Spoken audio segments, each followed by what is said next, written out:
Welcome, everybody, to this week's episode of the podcast. I'm so stoked to have this gentleman on, Clint. And we are newer friends, met through a mutual friend, Ellie. Hi, Ellie, if you're listening. Hopefully you are. If not, that's okay. Well, we touch base anyway outside of this realm, We'll but judge you. we'll judge you and we'll send you aggressive texts. But we met through Ellie and he connected us. And when we had our first conversation a few months back, I think right before the holiday season kind of sprung upon us, we really just connected quickly. And I knew right away that I, one, wanted to connect with Clint more just as a building a friendship and relationship. But two, I really, what he has to say and his work that he's doing is so vitally important. And I knew I wanted him on the podcast because this conversation is one that I relate to. I think a lot of us relate to, of maybe having something here that he's going to talk about that we might relate. I'm not going to, I don't want to get too far ahead of it, but this is a conversation that doesn't happen enough. And it's something that causes so much hurt and pain and disintegration within individuals, within relationships, within families. And when we have this conversation, we can have healing and we can have integration and we can create healthier communities, healthier relationships, healthier families. But before we jump in, I just want to welcome Clint. So, hey, welcome to the podcast. Hey, man, I'm so glad to be here. Glad to have you have me on, Travis. And I felt the same way. Just it's rare to have men in the therapy world in general. It's usually lots of ladies, and which is great. But it's nice to have other men that we can talk with about these things and process. And so connecting with Ellie, connecting with you, it's been a fun time. And I'm just excited to get to talk about things that are usually not talked about very much. Same here. And the whole, I could relate to that. I remember my graduating class, it was 10-1 ratio, female to male. So, most classes I was the sole male. Maybe there's two of us in a class. So it was, we were the minority. So I always love reaching out and connecting with other male clinicians and creating that bond and understanding and kind of working this together. So Clint, can you tell us a quick bit about what you do and then we'll jump into the topic for today? Yeah, so I'm a licensed professional counselor with a master's in marriage and family therapy. I went to Fuller Theological Seminary out in California to get my degree. Before that, I grew up in a very poor country, out in the sticks neighborhood in DeVille, Louisiana. Lived in a trailer kind of growing up. Me and my sister, my parents divorced when I was 8. And I say that because, when you see speakers or writers and podcasters, people think, oh, it's always been a certain way and I say that to say that anybody listening, anywhere you come from, right, you can change and grow and God can really move you in the way that he wants to move you. But my parents divorced when I was 8. That was very traumatic. Obviously didn't realize that at the time. Grew up, had some sexual trauma around 11 or 12. Obviously didn't know what that meant either. Went into high school, doing my normal thing, going to church, kind of living the life, but not really knowing what that meant. And I didn't make great grades. I was just doing the best I could. I really didn't care about studying or school unless it was a subject that I was really passionate about. So in 2000, I joined the National Guard, Army National Guard, and went to basic training. And so 9/11 happened and turned my world upside down. The training was really rigorous. So we did 9/11. Then I got deployed to Afghanistan. And then a couple years later was in the Superdome for Hurricane Katrina. And that was worse than Afghanistan on some levels. I should do a whole podcast on that at some point. But PTSD really hit me. I was doing drugs and alcohol and women and whatever I could do to cope with all that pain. Hit a wall, had a meltdown, started going to therapy, got back into church. And, God just started really working on me. Community started working on me. Therapy started working on me. And after, a year or so, I realized this is something I want to do for other people. It's always been something that I felt was kind of in my pocket, being vulnerable, sharing, being real, being open with other men. But of course, didn't have any guidance and didn't know what I was doing. And so that's what kind of led me into the psychology world. And along the way, just being in church, my mom works at the Louisiana Baptist Convention, which is a huge organization in Louisiana, which covers all the youth events and college events. And, I'd go to all these events and never hear the word trauma, never hear the word abuse, never hear the word PTSD. And I just started wanting to really be passionate about integrating those two things, faith and psychology, and what's good about this one and how do they come together and where are the truths. And so that's kind of where I've come from. And now I own a practice, Clint Davis Counseling and Integrative Wellness. We have about 25 therapists, social workers, licensed professional counselors, marriage and family therapists, biblical counselors, doctor, chiropractor, some integrative wellness members that help with the holistic treatment, Mm. and do a podcast. And I just wrote a book, and just trying to do things in the world to make it better. So I've been married 14 years, and I have two boys, Grady and Jude, who are 6 and 9. And so they're kind of my family's my first priority, and then everything kind of falls out after that. So that's a story, Clint, right there. And, that whole journey. And like you said, that no matter where you come from, I think we do make these preconceived notions and assumptions about certain people and what it should look like or must look like if they're, an author, podcaster, or whatever. But the reality is everyone has a story. And I think the thing that really hit me and in the topic of today really is around your book, Building Better Bridges, which everybody, this is the book. If you're watching on YouTube, this is the book. If not, the link will be in the description directly to buy this book. I can't speak more highly of the necessity of this book because it really is around education. And it's around the topic that stood out to me listening to your TED Talk. And those that don't know, Clint gave a TED Talk around this topic and has been speaking about this for years. And the thing that stood out to me in the whole TED Talk is this notion of sexual neglect. Sexual neglect. Mm. And I think that's what really hit me as I was going through this book and this idea. And so I think that's where I want to sit with this conversation today and what it is. I would love to have you define it, Clint, what that is, what it looks like, and kind of what's the antidote to that? How do we Yeah. begin to address that so we can and not have to have always a reaction to this, but we want to plan ahead. We want to be ahead of we want to be ahead of the curve so we aren't having to come out and kind of fix and pick up the pieces, but we are equipping people along the way so they're able to kind of navigate this conversation much more holistically. So, first and foremost, what is sexual neglect? Can you define it for us? Yeah. So I think it's helpful to go back to the ACEs study, so adverse childhood experiences, and help people understand that if they don't look back on childhood and realize that the things that happened to us in our childhood, according to research, it affects our whole life, affects our body, our mind, our soul. It impacts our epigenetics. It impacts our what we pass down to our children in the future. So these things that happen in childhood are really, really important. And on the ACE study, it's things like physical, emotional, and sexual abuse, physical and emotional neglect, mother treated violently in the home, substance abuse, incarcerated relative, mental health issues. Those are the main ones. And I've learned about that, being a clinician and working through therapy. I love trauma work and helping people go back and heal and see kind of root causes. But personally and professionally, what I noticed under neglect was there wasn't a term for sexual neglect, Hmm. for childhood. And I say childhood sexual neglect because a lot of times people hear this and think sexual neglect means like they need more sexuality. And Yeah. that's the opposite Yeah. with children. If you're in a Yeah. marriage and you're working with somebody and they say I'm sexually neglected, it means I'm not getting enough sex. The neglect is the conversations about sexuality, about consent, about body safety, about proper Mm. terms for private parts, and about just sexual development in general outside of Mm. eroticism, right? Puberty is really scientifically where eroticism becomes a thing, where we start to think in erotic ways and what most people would say sexual ways.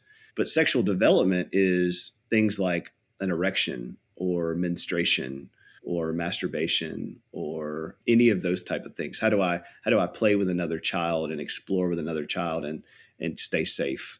Mm. Who can touch me and who can't? Who can see me naked and who can't? What images should I look at and which images should I not when it comes to other people's bodies and private parts? Um, Yeah. 40 years of my life, I'm 41 now. 40 years of my life, nobody's ever talked to me about any of that stuff.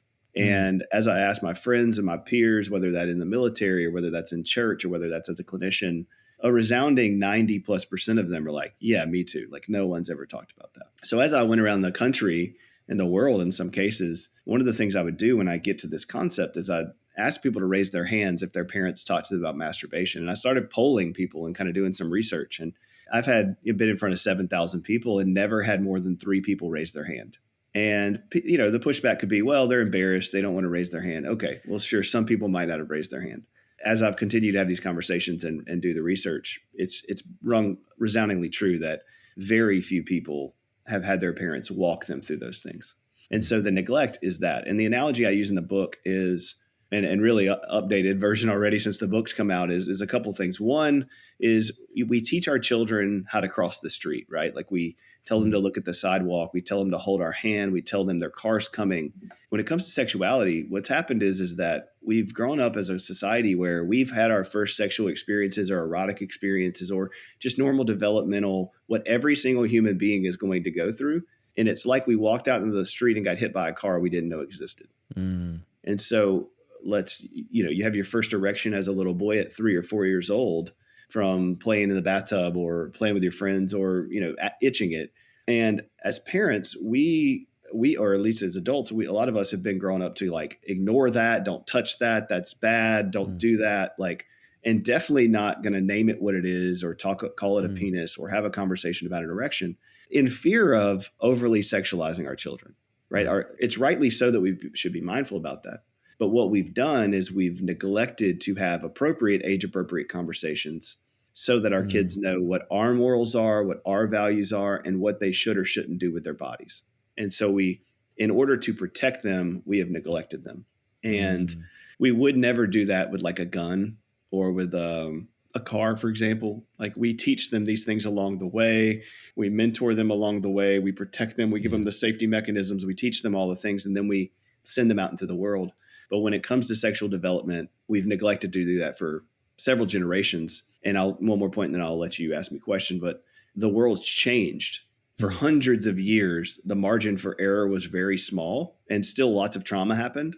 But now we have, with the onset of the phone and social media and the internet and the home and our culture becoming hypersexual even more so than ever before in 15 years, our margin for error as parents is very, very small.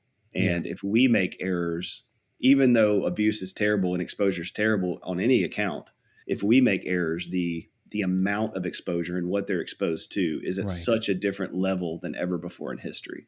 And so we've got to make Absolutely. some changes. Yeah, absolutely. And you said something in your TED talk. We are, and we're about the same age. I'll be 40 this year, so I'm coming Yep. up on that. That we are analog to digital, right, journeyers. But Yeah. these our kids are digital natives, and I think that's so key because we have to change our mindset. We as adults need to catch up and understand that it is different and that the exposure is so rapid and so quick. I mean, I remember you gave the example of the dial-up, and the computer used to be in the living room, and so Yeah. people knew if you're on the internet because they'd hear that sound that we all know. Well, not we all know. People our age know that sound of the dial-up Yeah. connecting and AOL and that Yeah. whole thing. And if you picked up the phone, you'd be like, and so it was more risky to look up, for example, pornography as a kid on the internet. Nowadays, it's no risk. People are doing it on their phone everywhere, anywhere, and it's instant. It doesn't take, Yep. an hour to download an image. And I know this because I tried that back then when I was a kid. Let's download an image or try and see that you gave the fuzzy lines. What can I see? It's like nowadays there are no fuzzy lines. It's a click away. And unfortunately, it's constantly being advertised too. And so you gave the example, and I remember my wife, she was an elementary school teacher before she stayed home with her kids. And, she would have the police come and talk to parents about internet use and phones, just constant education. And the police officers, their analogy was like, it's like giving your kid a loaded gun and expecting them and not teaching them anything about it and expecting them to be safe with it and not shoot themselves, essentially. And so the reality is, we need to adapt and have these conversations. And if the conversations aren't happening, which for the most part they are not, our kids are left to figure that out on themselves and whatever their first experience is. And I can't tell you how many people I've had in my office where their first experience was pornography or something, or maybe abuse. And so that begins to shape and wire their brain in a way that becomes, this is what it looks like or should look like or normal.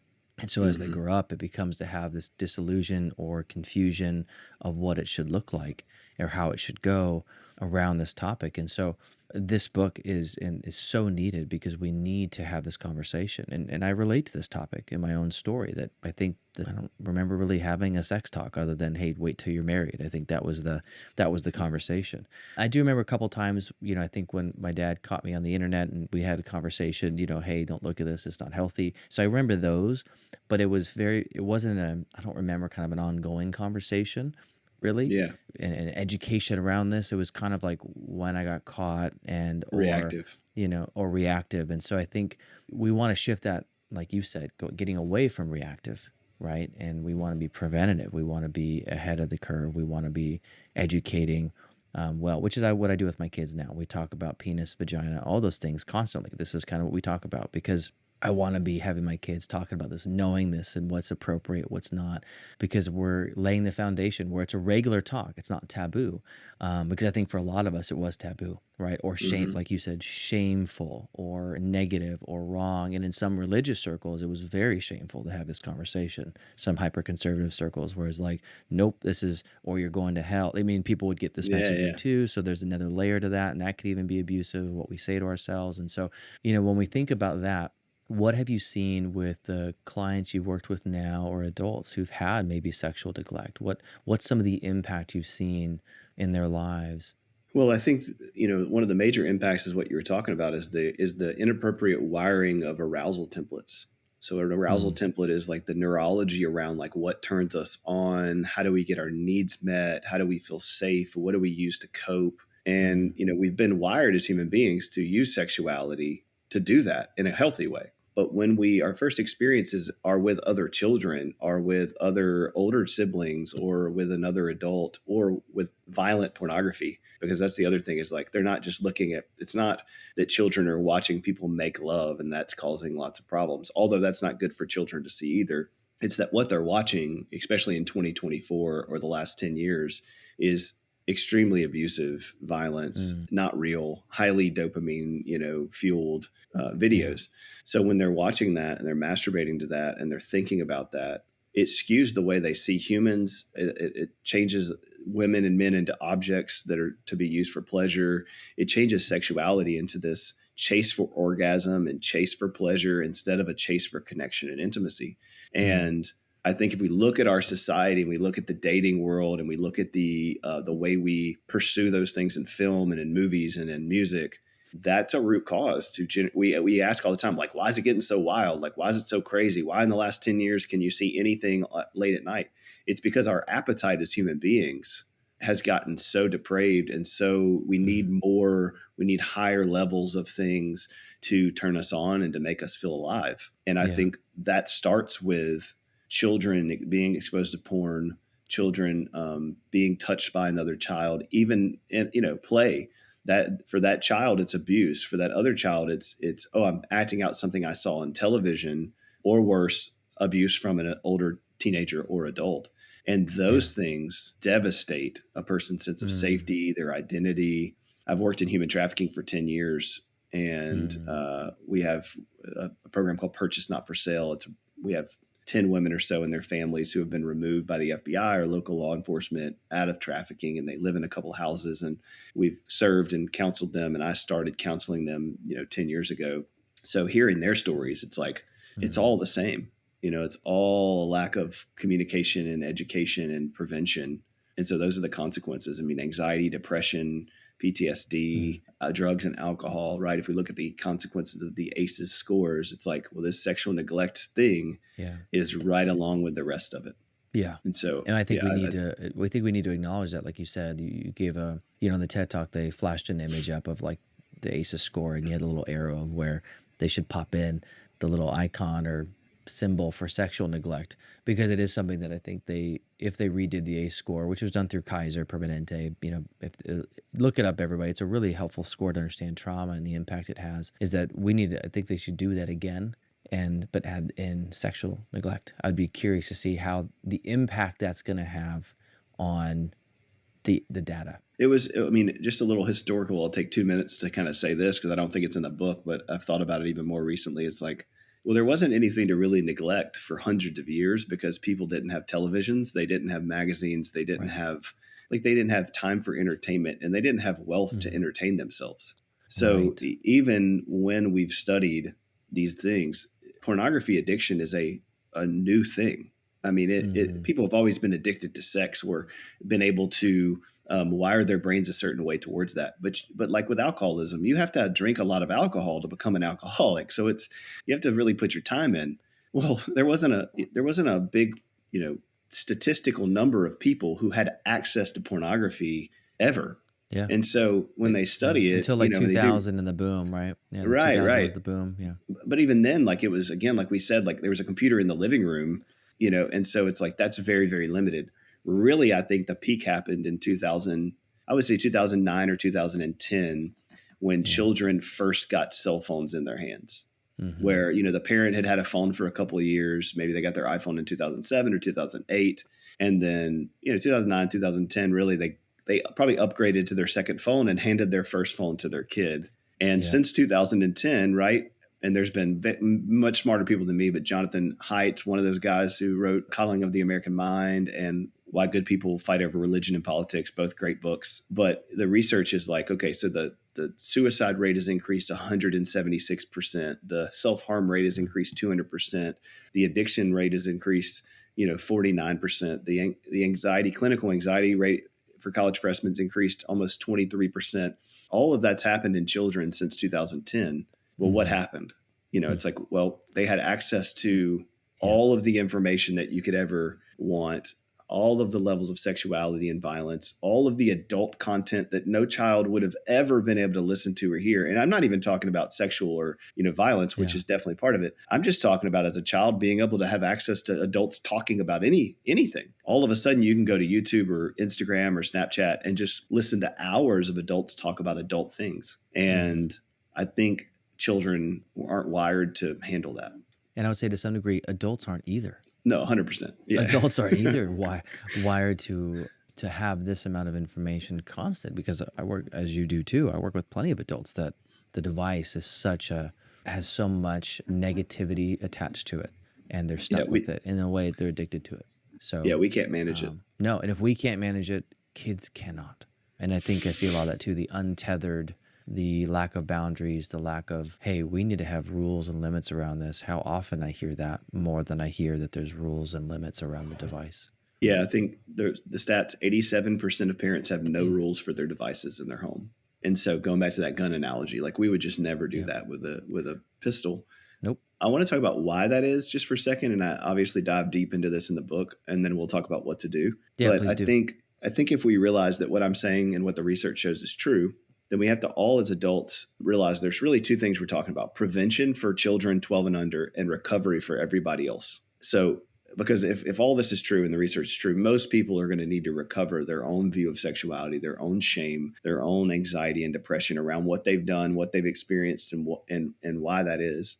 And we have to realize that a child before puberty doesn't think erotically. And so when we use the terms penis and vagina, when we talk to them about their body safety, when we bring up sexuality in an age appropriate way, they're not weird about it. They don't think crazy things. They don't have presuppositions or images or memories that they pull back up, but we do. So when we Yeah. use the word penis or vagina, we think of a penis and a vagina, and then we think erotically, and things pop in our head or go, turn us on or whatever that we've been experienced and been exposed to. A child doesn't have that, praise God. And so we want to keep them from that stuff until they're ready, but we want to educate them on, hey, this is what's happening with your body. This is what's about to happen with your body. That's normal. This is healthy. Here's what our family thinks about it. And here's how you can talk to me about it. And so that's the concept of building the bridge.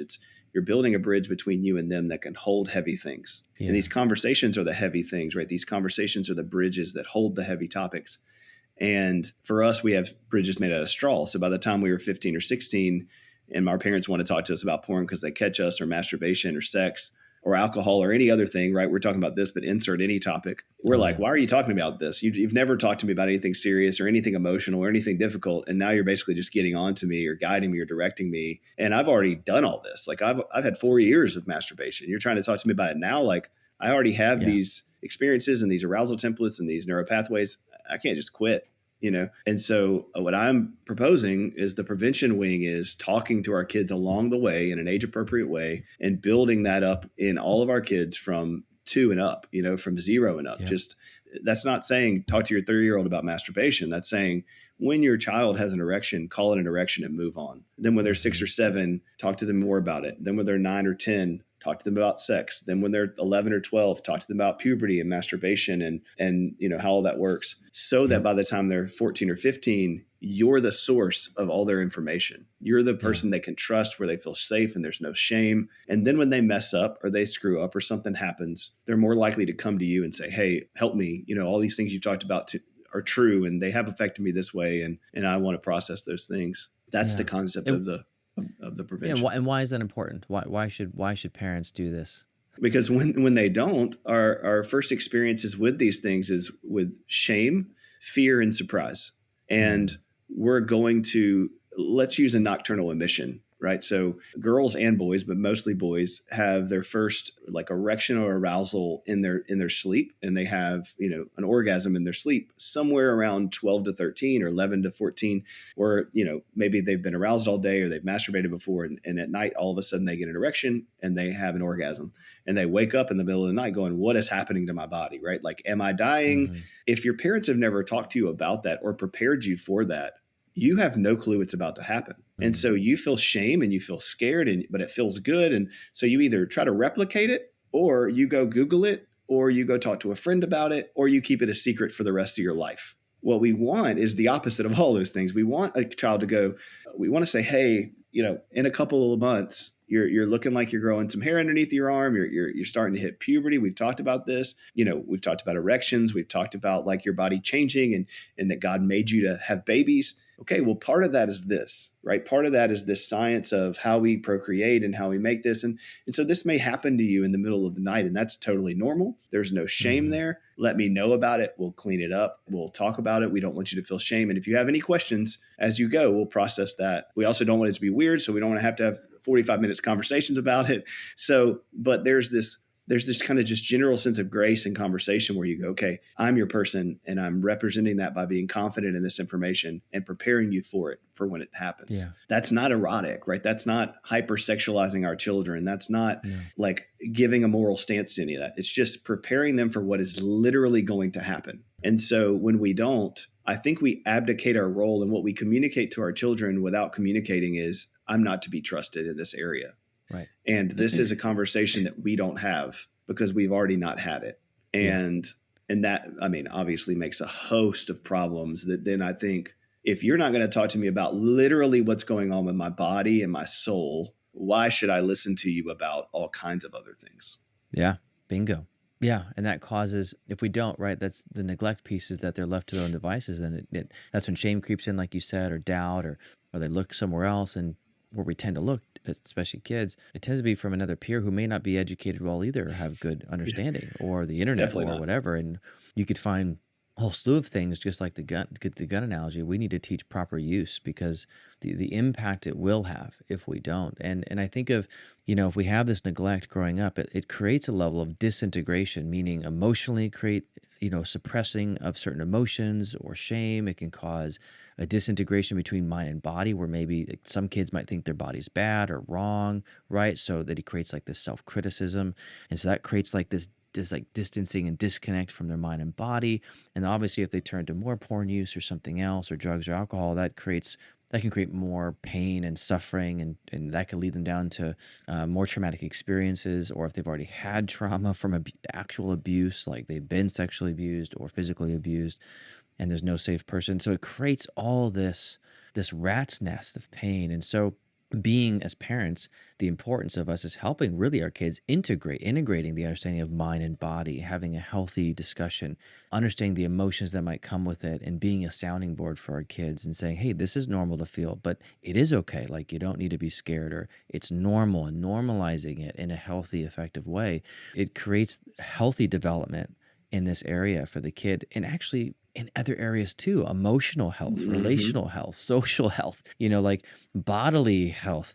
So it's this piece is, it's like, if you take this out, like how it's been, it impacts everything else in an Yes. unhealthy, negative way. It weakens the wheel. Like, if you take this spoke out, everything else starts to collapse under the pressure. But if you have this strong spoke of sexual health and understanding along with the others, you're going to have a strong foundation, and it's going to impact everything else for the better.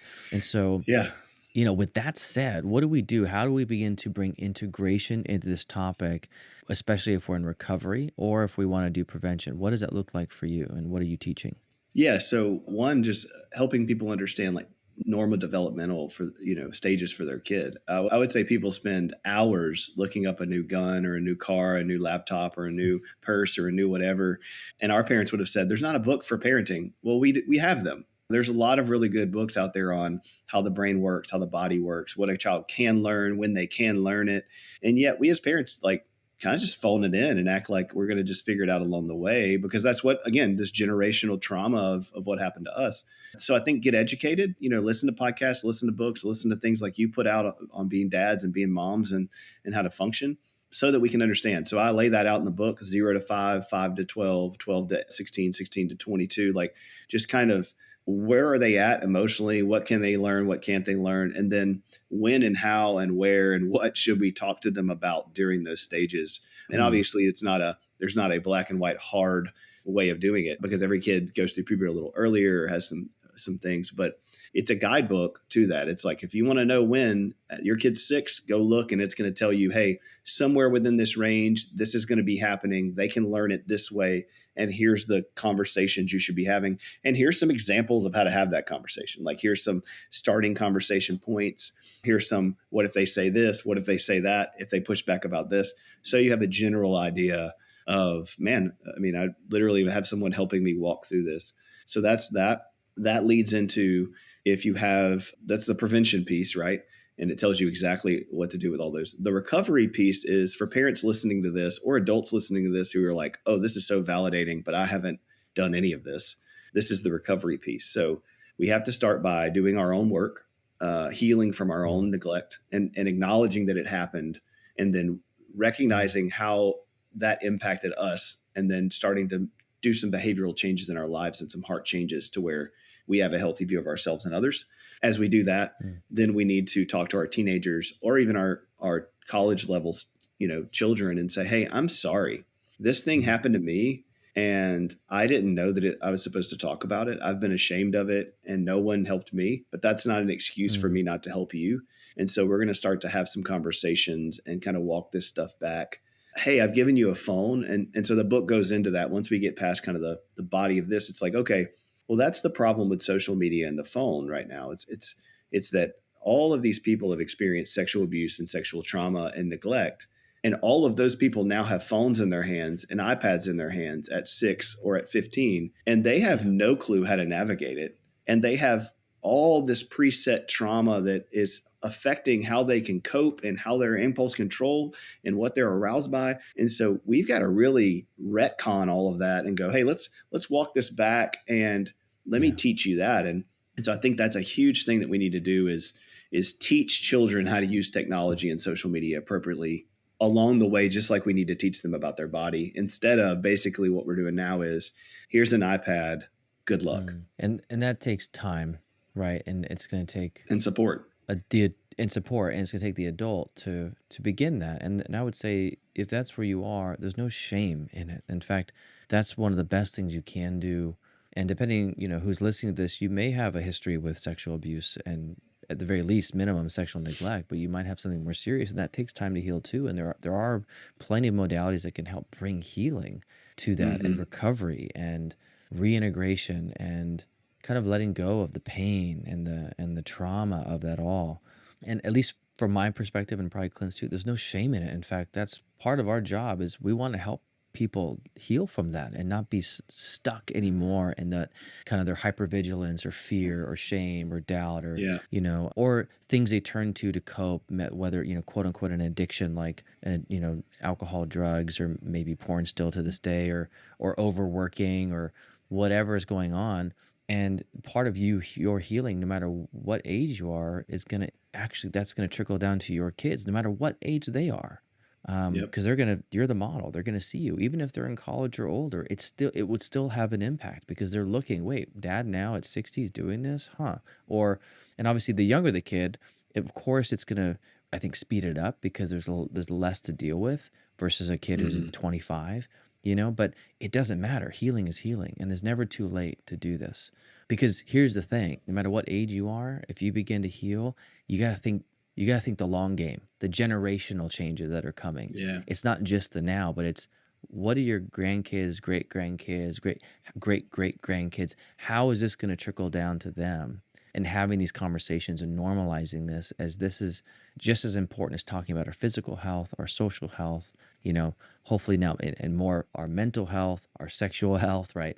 Our spiritual health, all these things are normal part of our conversation, and to use the resources that are out there for us. Because like Clint said, 100 years ago, we didn't have books. People weren't talking about this. So it was Mhm. different. And some degree, we have to adapt to the times.